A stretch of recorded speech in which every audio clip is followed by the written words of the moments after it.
Bonjour et bienvenue dans cette troisième vidéo de la série Constitution de la matière consacrée à l'identification par comparaison de masse volumique. Alors, puisque l'on doit comparer, il nous faut une valeur de référence. À nouveau, cette valeur de référence, on va la trouver soit dans une base de données, que ce soit dans des livres ou sur Internet, ou sur l'étiquette de l'espèce chimique. Alors, on peut en voir un exemple ci-dessous. Alors évidemment, ce n'est pas la masse volumique qui apparaît directement, mais la densité.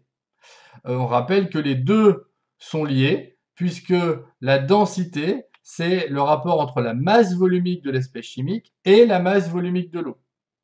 Alors pour trouver la valeur, ça devient encore plus simple si on utilise des unités telles que le kilogramme par litre ou bien le gramme par millilitre, puisque à ce moment-là, la masse volumique de l'eau vaut 1.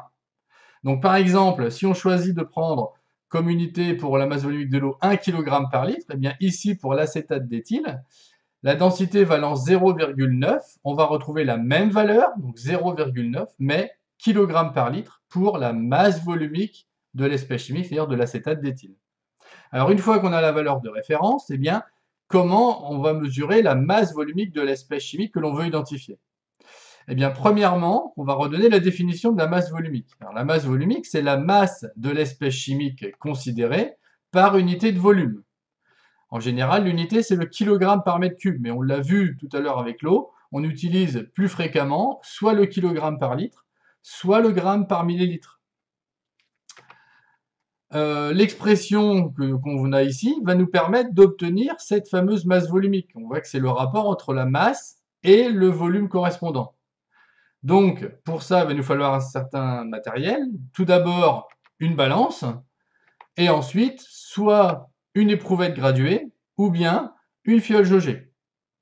Alors, on commence par la masse volumique d'un liquide. Alors, pour ça, eh bien, on va commencer par faire la tare, c'est-à-dire la remise à zéro de la balance, avec le récipient utilisé vide. Donc ici, l'éprouvette graduée, elle est vide, elle est placée sur la balance, et elle affiche 0. Ensuite, on va placer un certain volume du liquide dont on veut connaître la masse volumique dans l'éprouvette graduée. Et ici, on a 150 ml. On lit évidemment directement sur la balance, puisqu'on a fait la tare, la masse correspondant à ce volume de liquide. Donc ici, 138 grammes. Avec la relation donnée précédemment pour la masse volumique, on obtient donc la masse divisée par le volume, c'est-à-dire 138 grammes divisé par 150 millilitres, on obtient 0,92 grammes par millilitre avec les unités que l'on a utilisées.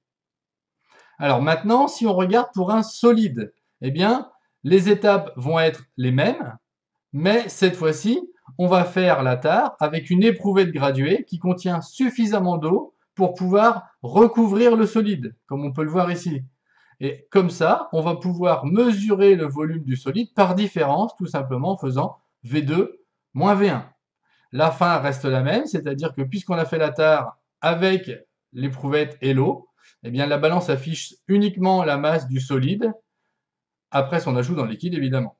Et enfin, le calcul, toujours, la masse volumique est égale à la masse divisée par le volume. Voilà, c'est tout pour cette vidéo, je vous remercie, à bientôt.